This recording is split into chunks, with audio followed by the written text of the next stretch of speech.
Thank you for joining More Than 2 Minutes, the podcast with real stories, real people, and real conversations. I'm your host, Will E., and on today's episode, we are joined by a real pioneer in the country soul music genre. C-Boy is his name. He's a cowboy, he's a DJ, and he's a soul singer. He's been on stage with George Clinton, Sly Stone, and he's recorded with Slade. So sit back, sip on something nice, and get fed by C-Boy. Talk to you in a minute. Thank you for joining me. I appreciate it. Appreciate it. All right, so C-Boy music, right? So tell me, who is C-Boy? C-Boy is a Dallas-raised native who got to experience the city side and also the countryside of life due to the background of my parents. All the way back from West Texas to Oklahoma, back to Dallas, San Antonio, Kerrville, all that good stuff. But I had the valley, the city, and the country. Okay. Where are you from? Dallas. Dallas. Okay. Born and raised in Dallas, East Dallas, Oak Cliff, what? I would say pretty much the DeSoto line, Dallas and DeSoto. Okay. Yeah.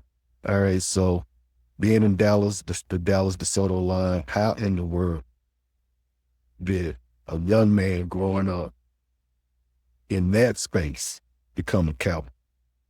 Basically, how that happened was my grandfather, who was in Oklahoma, who was a rancher, cattleman, things of that nature, really didn't get to teach me a lot, but I got to observe a lot from him. And it was pretty much, he never came to nobody and say, hey, you gonna do this, you gonna do that. It was just letting the kids figure out what they want to do. Yeah. Every time my dad went out there, I had the kind of brother and sister like, hey, that ain't me, that ain't me. Right. Like, hey, maybe that is for me. Yeah. So how old were you when you first got about 12. You were 12? Okay. Yeah, got 12. Well, and it just kept going on and on. So every time we would come back home from the country or whatever like that, I would kind of like drift off, ride my bike and go where cowboys were. Yeah. Hey, but that little $5 to ride the horse or everything. Yeah. But I had to find out the mechanics of Now, when you say the mechanics, are you talking about the actual riding part? the ride, mounting up? Yeah, the standard part of it. Right. So what was the hardest part of that? balance. Really? Balance and fear. Okay. The first thing you got to get past the fear. So I had to psychologically in my mind to say, hey, is it bigger than me or am I bigger than it? Right. But I learned on both sides. It was always bigger than me. Yeah. My great-grandmother had her own ranch right there off 310. And my mom took us over there one day. She went to church and they had this little shed pony. Okay. I'm talking my brother into it. Hey, man, grandmother leave, man, my chance. Get on this horse. Right. What's going on? Well, nobody ever told me that horse had never been ridden, never been broke. And I jumped on that thing, man. He tore a fence line down about 25 yards. Whoa. So, but they was at church. But how was I going to explain that? You're right. when they drove back up and saw all the picket fence down and everything like that. I was like, okay. So I was always like a challenging kid. Yeah. It challenged me, so I've been challenged it. Yeah. So you started riding when you were 12, but how did you go from riding just out of curiosity to actually saying, okay, I actually want to do a rodeo. I want to actually be a cowboy. Right. Well, looking at the education of it and looking at where it come from, probably for the roots starting with Bill Pickett. Right. And people trying to keep that tradition going and getting around people of that circle that was keeping that tradition coming on. Right. And it taught you a lot. It taught you the physicalness of it, the mental of it, the therapy of it, things of that nature. And I was like, man, it's for me. Yeah. Now I've heard that riding can be therapeutic. It is.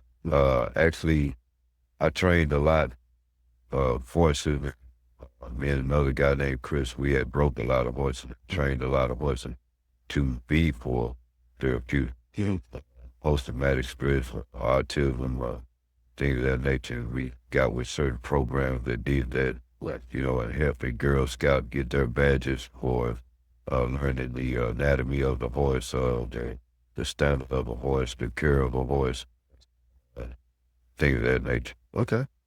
So you started to break the horse. Now, let me ask you, because I need education too. Right. Now, my family's from East Texas. Right. When I was around horses, but by the time I was introduced to any particular horse, it was already calm, it was already cool. All they said is like you get on and then they guide you around. So what is the actual process of breaking? Well, basically, is a relationship. Okay. You don't rush the relationship. You be as calm as you can. Once the horse get to noticing that you are the one that's taking care of it, feeding it, and they have a sense that they smell, and they get used to that. Really? So once they get used to that, that's not saying that it's going to break them, but they're saying that they're comfortable with you. They build that relationship with you. They know who you are. If they grab up on you and start to come up on you, like, hey. But then the ticket after that is, hey, you're thinking like, I'm going to get this bridle on this horse. Okay. And you start that off by a lot of brushing and rubbing and touching, as long as he allow you to do that. And once you get stroking that, then it kind of like ease up and let you get the bridle on. So once you do that again, it's all about leading them. Okay. So once you get the lead, then you put the anytime you see their ears working and everything, they're listening. It's kind of strange about that ear. They got one ear to listen, other ear to be curious, to be cautious. Okay. So you might see one ear turn back to you, but this other ear steady working out there. Oh, wow. Listen, It's almost like a chameleon lives. Right. Like a chameleon lizard, when he's looking at his prey, he got one eye that's focused on his prey, but he got another eye of security. Okay. It goes all the way around. Yeah. Back of him, the side of him. They have a peripheral vision. Yeah. So the horse has that. So that ear is working with the peripheral. Yeah. Because this is one animal that's cautious for nothing. Yeah. That's the best thing to be. Yeah, that's absolutely true. And it reminds me actually of like relationship that artists have with the music. Right. Because you have to be calm. You have to approach the artistry as though it has a soul. Right. And you're speaking to. Right. So once you said, okay, I love being in this environment, being in this space, how did you actually get on the circuit? The rodeo circuit, I got to give it to the man who just passed away, R.I.P., Cleo Hearns, out of Lancaster, Texas, who was a real legendary cowboy out of Oklahoma. Yeah. Calf roper all the way up to almost 72, 73-year-old, big-time promoter, and brought the show Cowboys of Color, which came, all over the world. Right. But he taught us how Cowboys of Color, everybody would look at that name like, oh, okay, they black people. It wasn't black people. It was correct you all together on that. Yeah. It was a multicultural rodeo. Right. That was education of all culture. Really? So that was the name of Cowboys of Color. Okay. I get off you. Yeah. You're black, you're white, you're Asian, African American. Yeah. It's multicultural. So what he did, it combined it all together to a bowl. Yeah. He got a show. Hey, So that's he, news to me. and he educated you on it. If you wasn't educated about it, then you couldn't be in the show. Yeah. Because he didn't want you just coming there to perform. He wanted you to actually learn about it. He would come to you out of the blue. What about this horse? Yeah. Tell me about this horse. What kind of bloodline he got? Yeah. Where did he come from? Yeah. What does he do? Right. Right. Did you have a specialty? Well, I still got special right now. That I still want to do, but my thing in rodeo was speed, and I needed a horse that wasn't afraid to just take off, do what I need to do, or catch up. Yeah. So was that barrel racing? Or? Yeah, also that was relay racing right there. Then which is pretty big, Texas to Oklahoma, and pretty wide. Mm-hmm. So I created a team in Dallas that was the first team to be the #1 Oklahoma team. Yeah, first time. But Oklahoma was #1 here in that category. Right. I mean, when you ran against Oklahoma with your team, you better be ready. Because those boys around horses all day, pay Cowboy at 24/7. Really? So yeah. Well, I know a little bit of something. Not a lot. Yeah, 24/7. So, and my grandfather moved from Oklahoma to Denton. So that's what really just made me get it. But I looked at being a cowboy versus the industrial man, country man versus industrial man. He was less strict, but he was more good. You know, he was more thirsty, and he was at his pace of life. Right. You know, for his working, for his gardening, for his cattling or ranching or anything like that. When you would take the industrial man, he working so hard for a company or corporation, industrial. Right. He got to work for his family, his wife, his kids. Right. And shoot, by the time he get to himself, He's knocked out from exhaustion. Yeah. So that was the difference. You know, so you look at that country man right now, he's still at his own pace. Yeah. And you look at how old he is, he's still stout, strong, and because his whole work is always feeling. Right. It ain't always so much mental. When it's the same routine or doing the same process or whatever like that, you know, it just became embedded in it. And it's a daily routine if I schedule or when I want to do it. Right. You know, or am I benefiting from it? What can I make from it? Yeah. So you had ranchers that was in the cattle, that could sell cattle, and the gardeners, and they could sell garden hay. They could sell hay or horses or sheep or goats or anything. And it brought revenue. Right.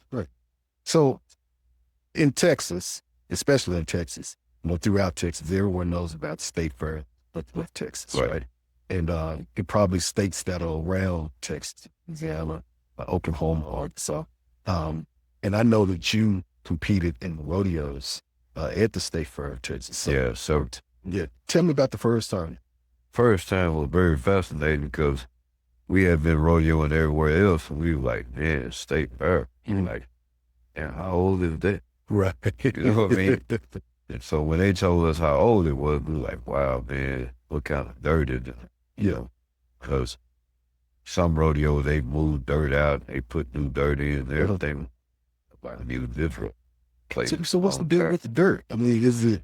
The dirt is your cushion. Okay. It's the protection of the animal and you. Okay. You know, so you want fresh dirt. It's a certain type of sand. It's not just, you know, that sand we just throw in the yard to grow. You know, St. Augustine. Yeah. I mean, it can be beach sand or anything, but it's real plush, really, really thick. And when you walk in it, it feels better than the carpet you walk in. Man, get it. Yeah.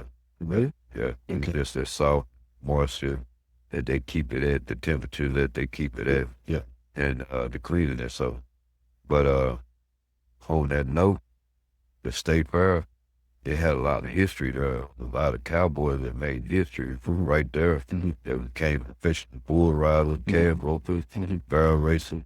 I mean, the many, many years back, you know, that's why I used to like Cowboy colors every time his commercial came on. It ended with it's legendary. Right.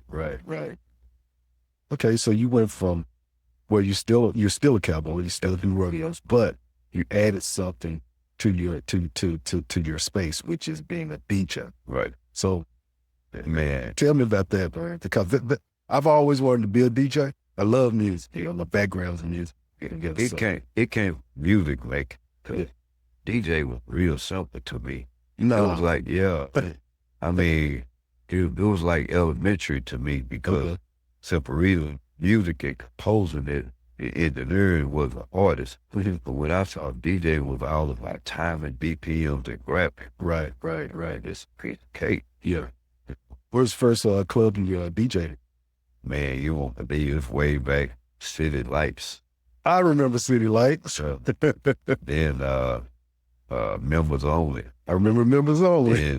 Then coming to clubs like the Glass and and it just kept going on and on and on. Right. But then I didn't like clubs. No, you didn't like. Why didn't you like them? Because simple reason, it was like seeing the same old people all the time, and they would start to look like furniture to me. Okay. Because I was so used to seeing the same people. Yeah. Man, this ain't me. Right. Right. I was a person that wanted to meet new faces and new people and never know who you might meet to take you somewhere or get in the business with. Right. I kept meeting these people that look like they pay so much money to build a club. Do y'all ever go somewhere else? I got they you. don't. So if that thing was, I used to tell people all the time, like, man, would you own the club? Man, I would know. But Oh yeah, you wouldn't. no, Okay. too much liability and That's true. too many different characters and attitudes and temperaments and people there for all kind of reasons. Yeah. Like I wouldn't do it. So, but what made me understand that when you're a DJ, it kind of caps you. Mm-hmm. You get a certain pay and everything. When you're outside of the club, you make actually more money in the club. Yeah. Yeah. So we're going to take a break right here, but on the other side of the break, I really want to get into you becoming safe because I know that that's the space that you're in right now, and that's what a lot of people know you for. Right. Let's say we'll do that, man. All right, sounds good.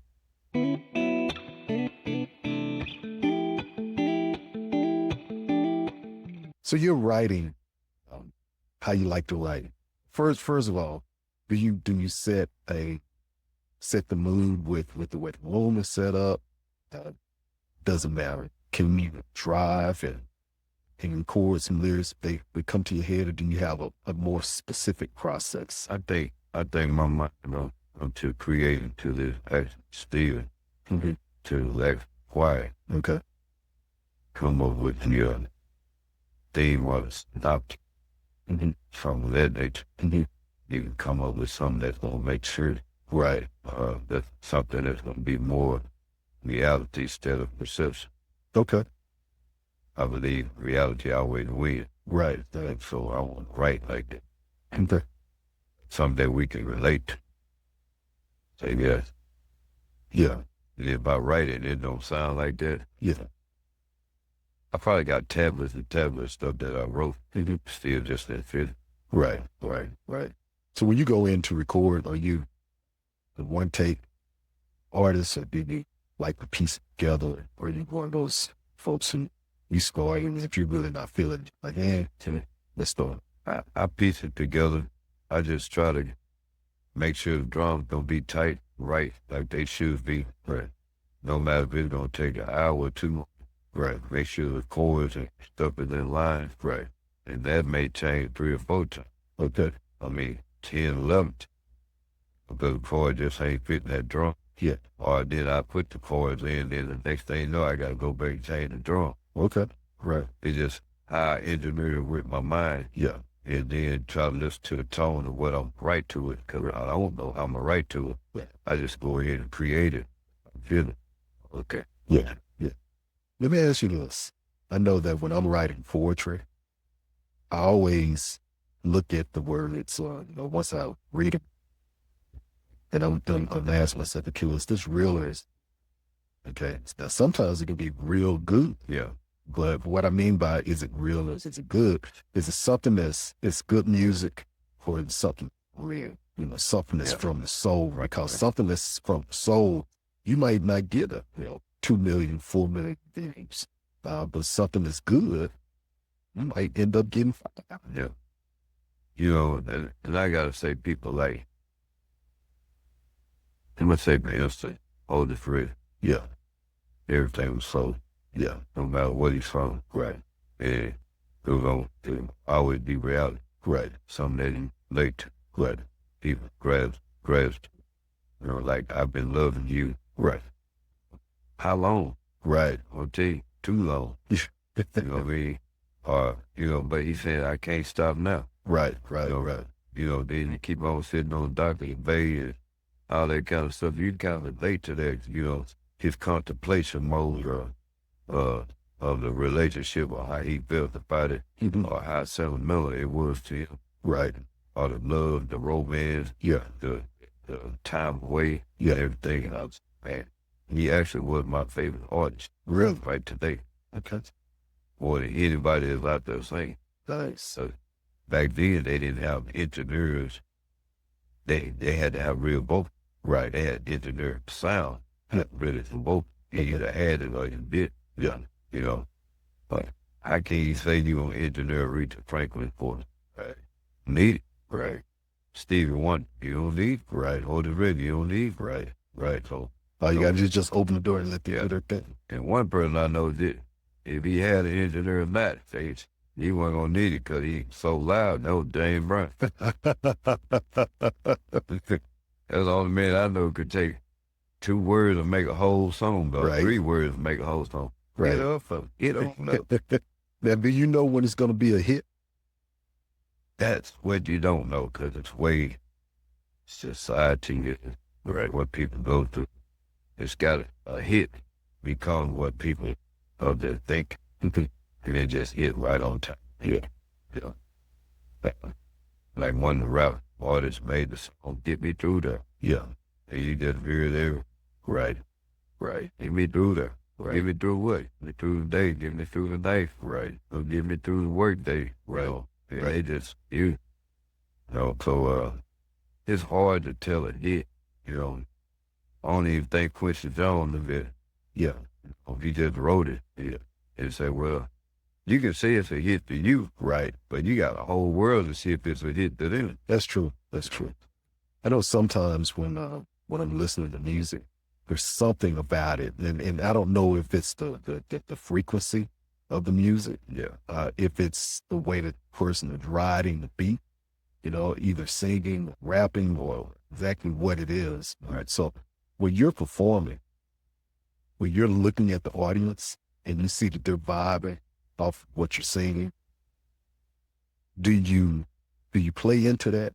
Do you become a showman, or do you stay in your I think true to yourself? I think you want to stay in your pocket, but your vocal get strong.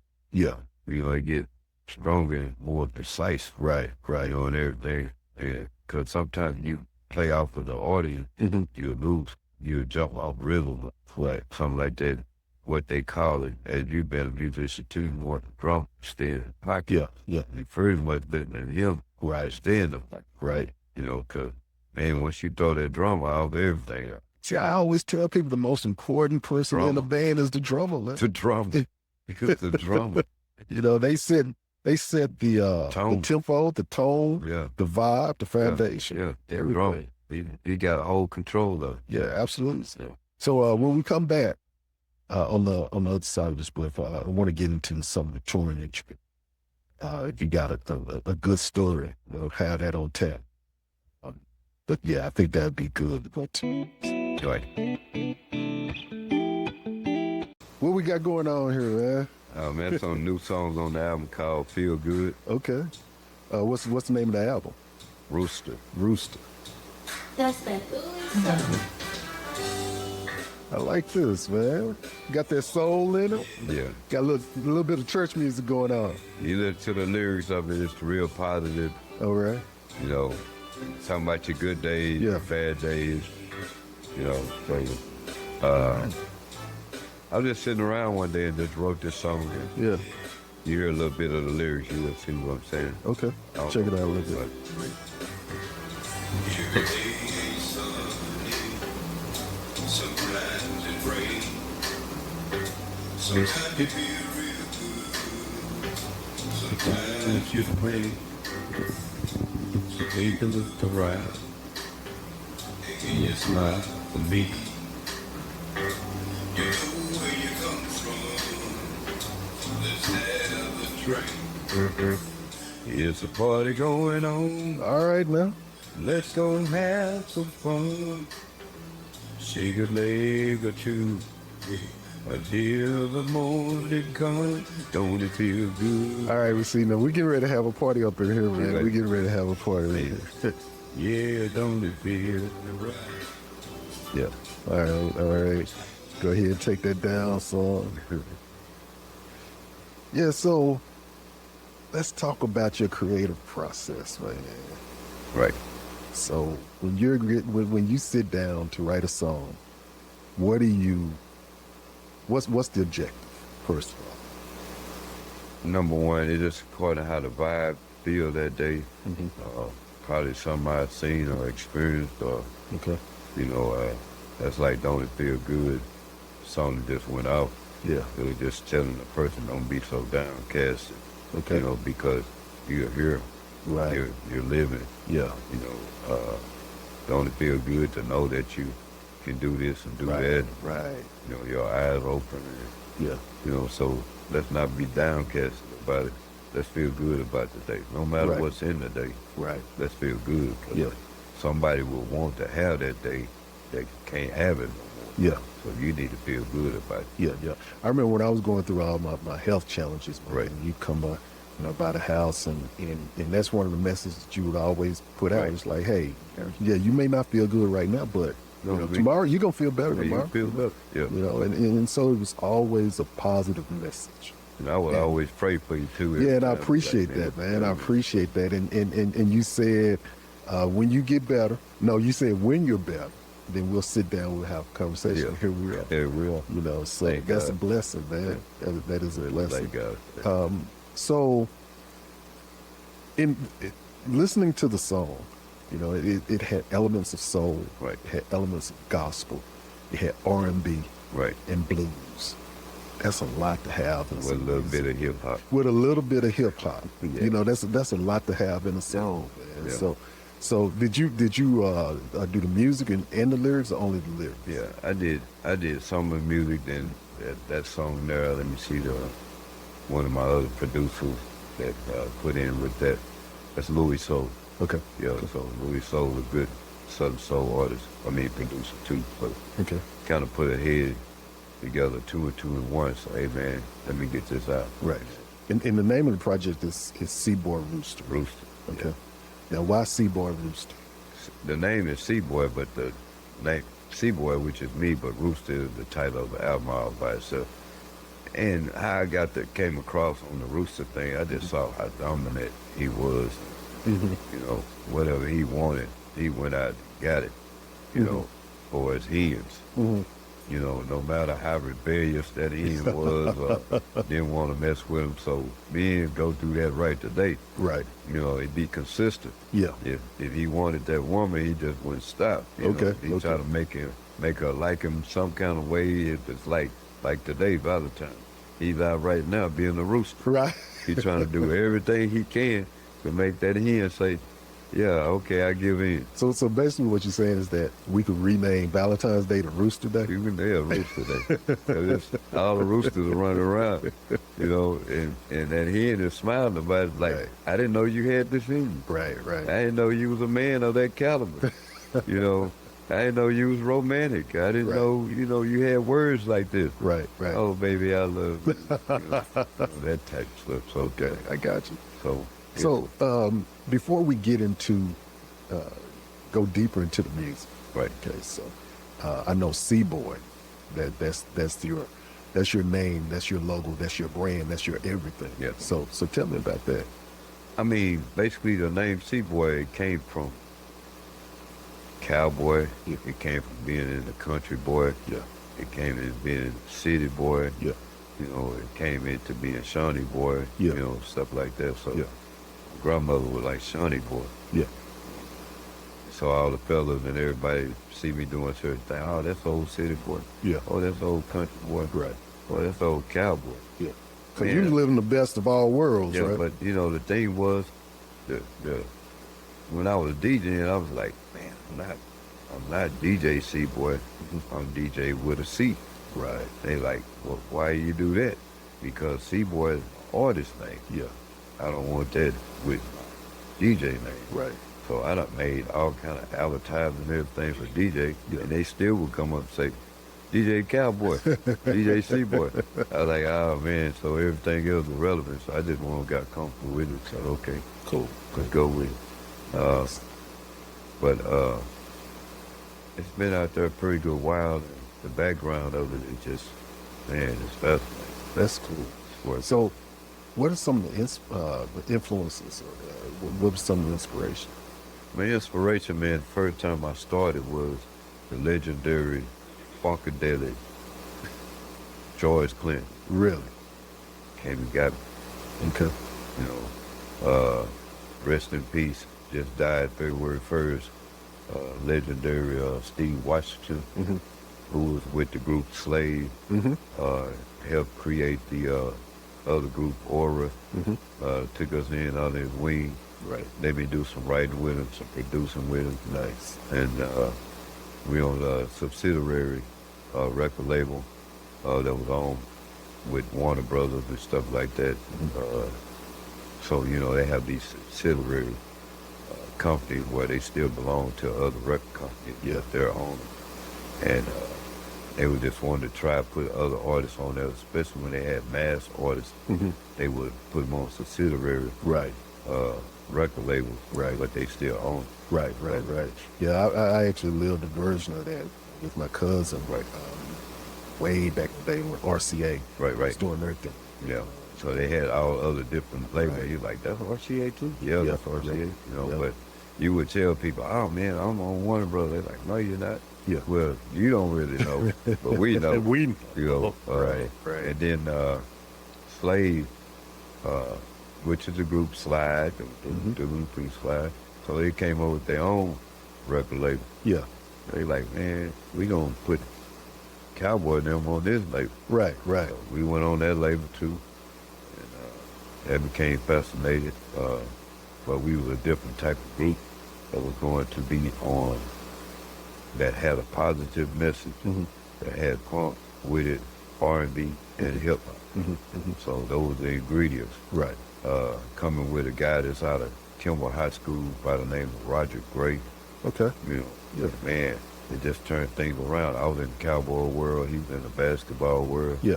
And the other guy, DJ Marcus Smith, he was a DJ. And we all just came together like, hey man, we giving up something to have it all. Right. That's what we did. Nice. It reminds me of my days when I was playing for Jeanette Bradley.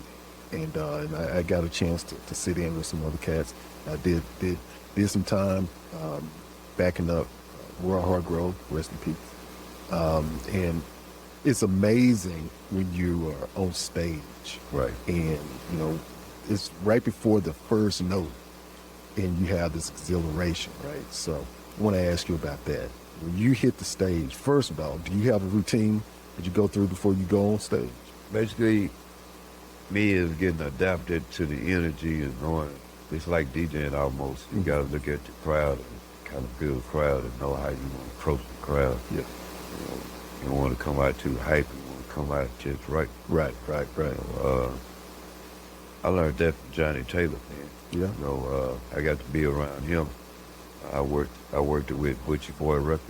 Oh yeah. Yeah. So Butchie Boy took me around a lot of things. Johnny Taylor, Lucky Peterson. Yeah. Mr. Butler, Jonathan Butler. Yeah. All them good type of people.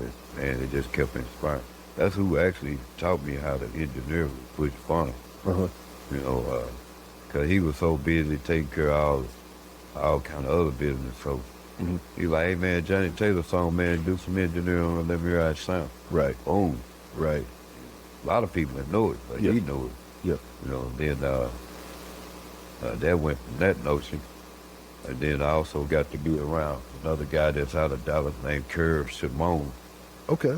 Poncho, he put me around a lot of stuff. We did a lot of stuff for Scarface and all kind of stuff, you know, that was in Dallas, you know, just mixing and mastering and stuff like that. And New Bohemian. Yeah. Yeah. So I got to be around a whole bunch of people. Look, you know. we probably passed one another like in the middle of the night, because I was doing some stuff for folks down in Houston, and you're doing stuff for people up in Dallas, for people coming up from Houston to Dallas. Right. So that's wild. My number one hanging group where I very first started with Nemesis. No way. Yeah. Don Brown. Yeah. Yeah. And I wasn't even a rapper. I wasn't nothing. I was just a dancer, you know, stuff like that. Yeah. Yeah. I spent some time in the studio when they were doing their thing. And They kept me with, they kept me with them out with the Def 40 Jam production Yeah. and stuff like that. So we'd be on KNON and Yeah. all this stuff. And the good had old little days. words, and we ran with Houdini for a minute. Yeah. Oh, they're just so fun. Wow. So you got a lot of depth in music, and a lot of influences and inspiration. And I know that when I write, I try to change it up. Sometimes I write a verse before I write a bridge, or sometimes I try to play around with a hook or something. Or sometimes I'm just free flowing. But it's been a long time because I'm more of a musician than a lyricist, right? Or Yeah. I've been a musician, right? So let's talk about what you like.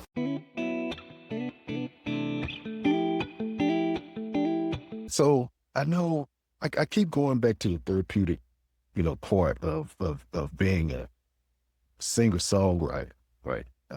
Because there's a difference between just being a singer, being a songwriter, and being a singer-songwriter. Because a lot of times when you write it, but you also perform it, the background, the intent, the motivation. You know what you were feeling when you heard that door slam, right? Yeah. So what about that? Basically, it was the vibe, and just saying, hey, what I am, what I ain't, what I can, what I can't. Yeah. And when she talking to me, calling me, acting like ain't nothing wrong. Right. Then I go, she slamming doors. Yeah. Slamming doors, like she mad because I didn't do what I said I was gonna do, or didn't do, or Right. then I say, quit slamming doors, like that. Right. Instead of just being arguing, you just ask you quit slamming doors. Yeah. That's the vibe of somebody that's just like, hey, I'm trying to defuse the fire. Absolutely. I'm just trying to, hey, find out what the problem is, but I can't because you slamming doors. Right. So I had to get that vibe and moment and put them doors in there. Okay. Instead of just saying it with words, Right. to have some effect behind it. Like, I got you. so you got somebody driving, though. I can relate to that. That's my wife right there. You know me. Yeah. So I know that you've been on a major label and then you're an independent. Now, I was never an independent artist. When I did my poetry album, I was independent. I did that, but I've Just never started experienced life as an independent artist per se. So talk about the difference. I just started being independent this year. Okay. I did put a country album out 2013. I was with TMG, country singer, other major label. It was with I was on the same label, Kenny Rogers, Pat Green, Cowboy Troy, all them, and that just fell through because the company fell through. Right. So that's what made me decide to go independent. But by being independent, that's where I was saying earlier in the segment, you find out how much you got to do that the record company did do. Right.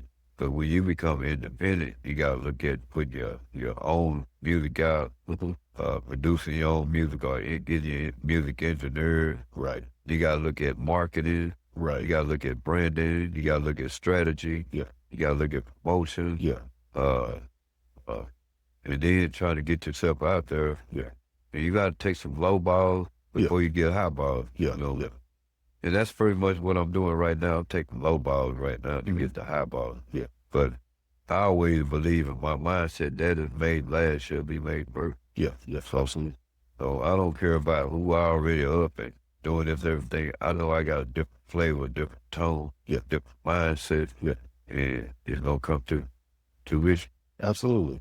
So I know that you've been on tour. Are you currently on tour now? Or, Nah, okay. I'm just pretty much doing some promotional concerts. Okay. I did 2 with one of the best King Trail Ride Southern Soul artist, Jeter Jones. Yeah. Have talked to people like Big Funky Bear, which me and him is real close. Yeah. I just did a concert with Jeff Floyd, who's been around for a long time, got great music out there. Then it started coming. Right. But you got to ask yourself as an independent artist, are you ready? Right. Do you have a team? Right. Do you have the marketing, monetize, the travel? Yeah. So all they come into play, and you got to have resources to do it. Yeah. Yeah. So that's got to be why social media is so important, though. Yeah, because social media, that's basically your budget, man. You know. Well, basically, it can help you two ways. It can be your budget, or it can have somebody that notice you that you wouldn't have never got to. Right. That can help you lift that up, or even say, "Hey, where you at with this project? Yeah. Yeah. What way can I help you?" Have you gotten some interesting DMs? I ain't got them, man. I ain't got them. But the thing is just keeping that focus. Yeah. And just saying, "Hey, I got something I got to do." Right. Right. Which is ultimately, I mean, that's the objective, because you want to remain an independent artist because you control everything, you own everything, but at the same time, you want to have a major label budget to support you doing the independent thing. I think I was always a serious person, man, when I was in music. Cause when we would go out of town and meet people and stuff like that, like ladies or whatever like that, I'd be the one that said, "I ain't coming back here. I'm just here for this." Right. I'm trying to get back to where I want. Yeah. And then, I don't know, everybody say this rapper put dollars on the map or whatever like that, but to me, my friend that was really truly a friend to me, which is D.O.C, who went with N.W.A. Yeah. And he remember this too. Even if he see this live right here, he gonna remember it. Right. Is when he went to California, he did his album and everything, and he called me. Where he at? And I'm at Oak Cliff, I'm in the park, South Cliff. He said, "Well, I'm gonna come by, let you ready the album, get ready to put out for us." He had a brand new Honda Prelude, black. Yeah. We sit in the apartment. And this way back, cause we listened to this thing on cassette tape. Yeah. On a real master cassette tape with good quality and everything. I mean, fresh out press. So we sitting in there, and my big bro, Michael Wayne, he came out there. He said, "What are you guys doing out here?" I said, "Man, we sitting in the car, we just listening to the music." Right. But when the moment I heard it, I knew it would go. You do. I knew it, And then number two, it was the producer, Dr. Dre. Yeah. I was like, this will definitely go. Yeah. That D.O.C album, I think, anytime you press play and He was a it stops lyricist. you. He was a real lyricist. Absolutely. With great grammatics. Yeah. You know what I mean? Yeah. Pronunciation. Yeah. No matter it was fast or slow. Yeah. It didn't matter. He was an art of lyricist. Yeah. And, his ability to write, I think that's main. And his wingspan. Yeah. Cause I was like, "Man, when you gonna stop? I thought you gonna run out of breath." But me and Tracy, man, which is his real name, we got disconnected some kind of way. Yeah. I guess cause I went with Jordan, and he went, California way, and then, over the years, they did it just that I heard about him, and then you may hear about it. Yeah, it happened. So, it happened with me with a lot of the cats that I ended up in the studio with, or maybe I was performing, because I did more performing. I was more of a performing artist opposed to studio. So we had studio musicians. I was basically a performing musician. So if someone came to the cats for the band, I'm to learn the song if you go and perform with me. Or if I got lucky and I was able to jump on and pull, then supposed that way. So I know when you were doing the rodeo, DJ, music, okay. Music is and correct me if music is your heart and soul, and that's what gives life to your spirit, right? But how can you compare your music to being a DJ to being on the rodeo circuit or being a cattleman? I mean, are there certain things that they're exactly the same, or is everything just so different and it's a different experience? I think the music go with the cowboy. Everything else is relevant, the DJing, it still goes with that too, but it's not it's a performance too. It's like everything I do is a performance, you know, so, but to put two and two together, it's like the country music. Man, I'm living the cowboy life. I rather have the country music with that. Right. They just go hand in hand. Yeah. They go together. But you got the thing that I would rather do is those two. Yeah. So, music and rodeo. Going back to influences real quick, I'm always interested in what someone listens to, basically what influences them while they're live. So do you have a specific artist that you're listening to nowadays, or someone that, you know, if you're having a gray day, or if it's a cloudy day for you, that you turn on? It's gonna be Otis Redding. Otis, yeah. Yeah, it's gonna be that all day. Because, man, I don't know nothing that he wasn't hitting. Yeah. I really don't. Marvin Gaye was another one. Yeah. You know, that guy was like a prophet before his time. Right. You know, this song way ahead of their time. Yeah. You know, stuff that's going on right today, he's sung about that in 60, 70. Right. Wow. Yeah. For a guitarist, you know, I started picking out people like that. Gary Allen Jr., one of my favorite guitarists in the world. Yeah, I don't care about nobody, you know, on that note, because he is one of the greatest, right? Not just because he one of us, it's just his performance. Yeah. His soul is in that, his spirit. Right. And if you watch that boy, I mean, he like watching a movie, you don't want to get up and go check on that. Right. And you don't know what level he's going to, which is in the same line of Jimi Hendrix and Prince. Yeah. All that Catfish and all them, you know. So you're talking about high frequency musicians, Yeah. and cats who really, they took their craft, their talent to another level, which I think is always very important. I like looking at music and comparing it to artists, illustrators, or sculptors and painters. So this cat down in Houston, J.C. Gill.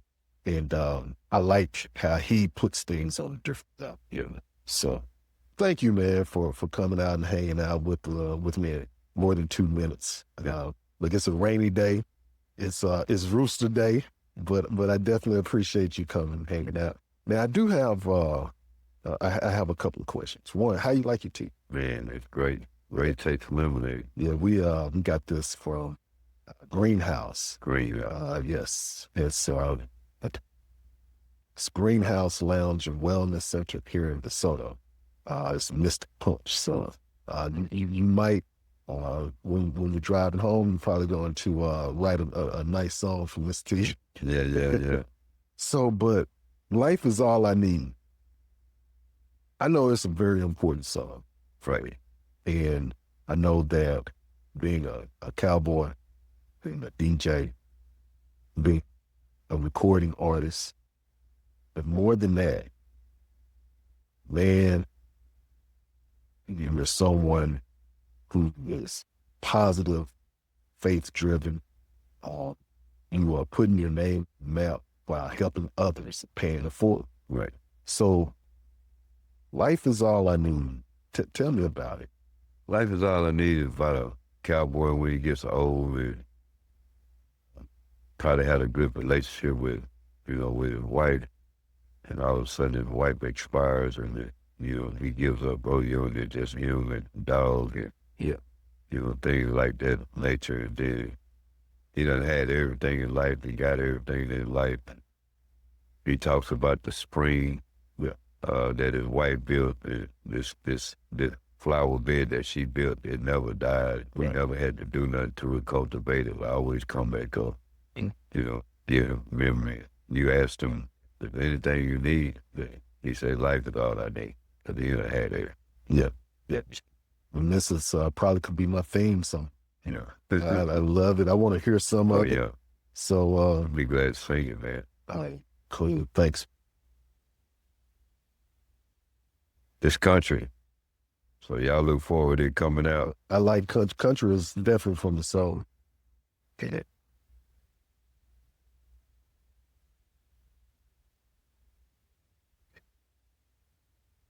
But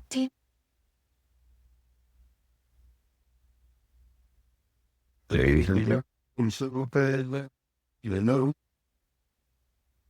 A little bull rider, you careful, feeling like the burning states. And you're living sweet. What you know? And life has been a rocking chair. The memories they blur. Already sitting by the side, years of faithful free. They take a ride in the truck sometimes just to feel every week. And life is just like a breeze. You're in one place and then you leave. You're looking good for a man that's 83. And life is all you need.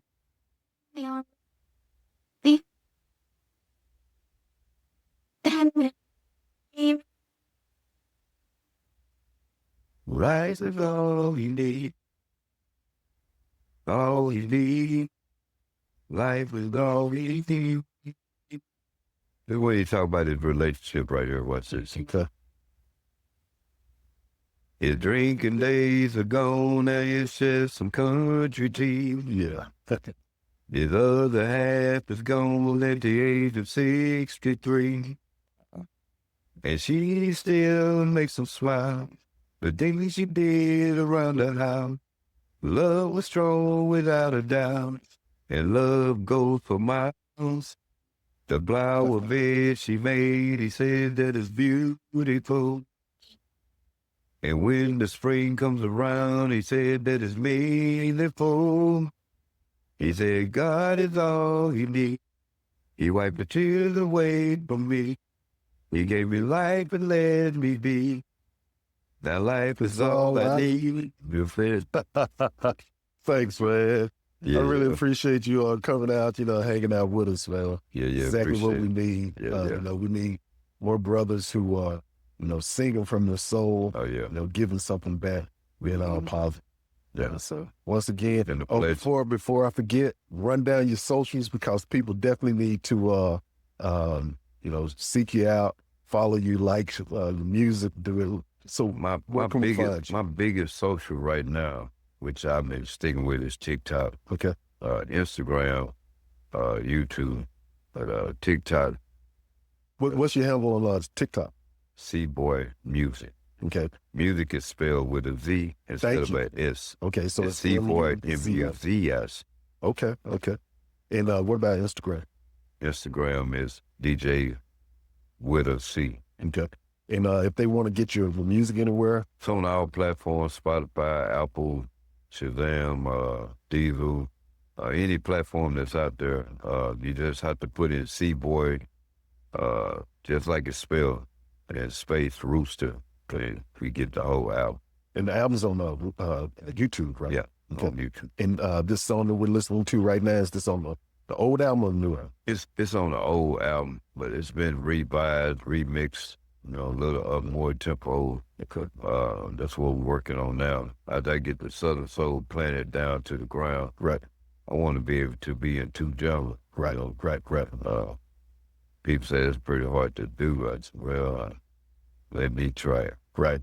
C-Boy, thank you once again, man. I appreciate it. I appreciate it. Okay, we out.